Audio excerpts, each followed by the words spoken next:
इस महत्वपूर्ण विभाग की, रेलवे विभाग की चर्चा पे मुझे बोलने का अवसर दिया।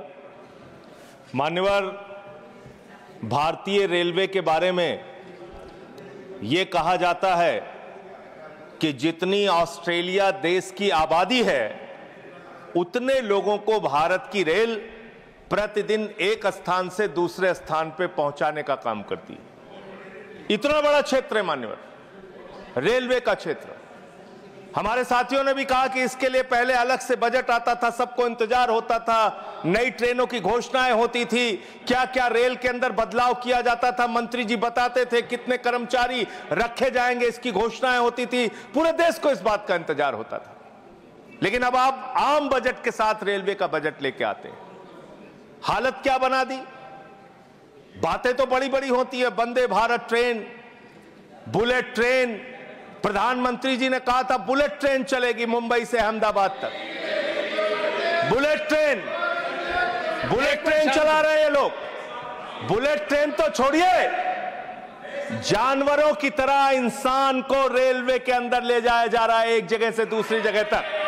शर्म आती है, वो दृश्य देख के शर्म आता है मान्यवर। जब हमने देखा कुंभ के मेले के अंदर ट्रेन के डिब्बों को तोड़ने का दृश्य देखा, एसी डिब्बों को तोड़ तोड़ के लोग अंदर घुस रहे थे, जानवरों की तरह लोग एक जगह से दूसरी जगह तक जा रहे थे।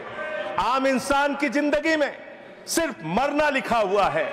कभी रेलवे के ट्रैक पे मरना है, कभी एक ट्रैक पे दो ट्रेनें चल रही हैं, टकराना है, एक्सीडेंट में मरना है, तो कभी दिल्ली के अंदर भगदड़ में लोगों की जान चली जाती है। आम इंसान की जिंदगी में मरना लिखा हुआ है। और रेलवे के कर्मचारी, गैंग्समैन मेरे पास आए थे मिलने के लिए। सर, उन लोगों का यह कहना था रेलवे ट्रैक पे काम करते हुए एक्सीडेंट हो जाता है, उसमें भी उनकी जान जाती है। यह हालत हो गई है रेलवे की आज। और रेलवे के बारे में सीएजी की एक बहुत गंभीर रिपोर्ट है। माननीय मंत्री जी यहां पे बैठे, और मैं दिल से कहना चाहता हूं, कोई यहां पे बैठे इसलिए नहीं कह रहा हूं, जब ये मंत्री बने पूरे देश को उम्मीद थी कि रेलवे के अंदर क्रांतिकारी बदलाव आएगा। यह उम्मीद थी कि एक तकनीक के जानकार, एक पढ़े लिखे, एक शिक्षित योग्य मंत्री बने देश के अंदर, वो बदलाव लेके आएंगे। लेकिन रोज एक्सीडेंट पे एक्सीडेंट। जितना ट्रेन की पटरी पे ट्रेन नहीं चलती, उससे ज्यादा ट्रेन के बाहर, पटरी के बाहर ट्रेनें चल रही हैं। यह अव्यवस्था का आलम है कि यहां भगदड़ से लोगों की मौत हो गई, मंत्री जी को पता तक नहीं था। इसका मतलब इनके कर्मचारी, इनके अधिकारी इनको बताते भी नहीं कि इतना बड़ा हादसा हो गया। इसी दिल्ली में लोगों की मौत हुई। सर, मैं सीएजी की रिपोर्ट एक आई रेलवे के बारे में, उसके बारे में अपनी बात कह के अपनी बात खत्म करूंगा। 2604 करोड़ रुपए, 2604 करोड़ रुपए की गड़बड़ी रेलवे में पकड़ी गई। और इस गड़बड़ी के अंदर 834 करोड़ की गड़बड़ी ऐसी है जिसको मेरे ख्याल से मंत्री जी भी सुनेंगे तो शर्म आएगी। मुंबई से बांद्रा तक एक रेलवे के डेवलपमेंट का प्रोजेक्ट रखा जाता है, उसके लिए लोन लिया जाता है, उस लोन के ऊपर जो कर्ज का ब्याज दिया जाता है वो 834 करोड़ रुपए दिया जाता है, लेकिन वो परियोजना शुरू तक नहीं होती। मान्यवर, यह है अनियमितता का मामला आपके यहां। इसका स्पष्टीकरण दीजिएगा अगर आपको मौका मिले। और अंत में एक बात कह के खत्म करूंगा अपनी बात, क्योंकि समय कम है। मान्यवर, हम लोगों ने एक फिल्म देखी थी बहुत पहले, सारी दुनिया का बोझ हम उठाते हैं, लोग आते हैं, लोग जाते हैं, हम वहीं पे खड़े रह जाते हैं। ये कुलियों के दर्द के बारे में मैं बता रहा हूं। कुलियों के संगठन के लोग मुझसे मिलने के लिए आए थे 3 दिन पहले मान्यवर, और पूरे देश में 19,000 कुली हैं जिनको उस समय की 2009 के अंदर उनके लिए घोषणा की गई थी कि उनके बच्चों को नौकरी दिया जाएगा, उनको गैंग्समैन की नौकरी दिया जाएगा। लेकिन आज उन कुलियों की हालत यह हो गई है कि रेलवे के प्लेटफॉर्म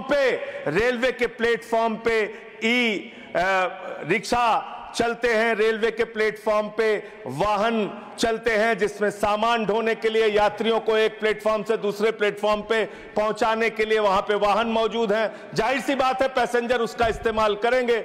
इन कुलियों का दर्द कोई सुनने के लिए तैयार नहीं है। मैं आपके माध्यम से माननीय मंत्री जी से अनुरोध करूंगा कि जो लोग वर्षों से लोगों का बोझ उठा रहे हैं, उनके परिवार की चिंता कीजिए, उनकी गरीबी की चिंता कीजिए और कृपा करके ये 19,000 जो लोग हैं आज बेरोजगारी की कगार पे हैं, उनको कहीं समायोजित करने के लिए या उनके लिए कोई महीने की तनख्वाह की घोषणा, मदद की घोषणा सरकार की ओर से अपनी ओर से कीजिए।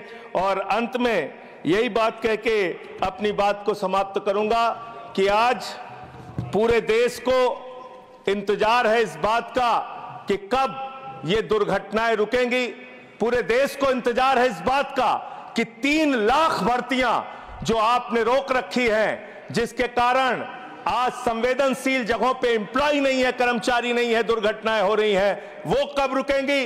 और रेल की पटरियों को ठीक करने का काम जिस पे आप 180 किलोमीटर 160 किलोमीटर की स्पीड की ट्रेनें चला रहे हैं, वो रेलवे की पटरियां कब ठीक होंगी मान्यवर। ये सरकार ही पटरी से उतर गई है इस सरकार के। और अभी ये नासिर भाई काफी दुखी थे, कह रहे थे रेल मंत्री बन जाते हैं मोदी जी। अरे मोदी जी विदेश मंत्री बन जाते हैं, शिक्षा मंत्री बन जाते हैं, सांस्कृतिक मंत्री बन जाते हैं, विज्ञान मंत्री बन जाते हैं।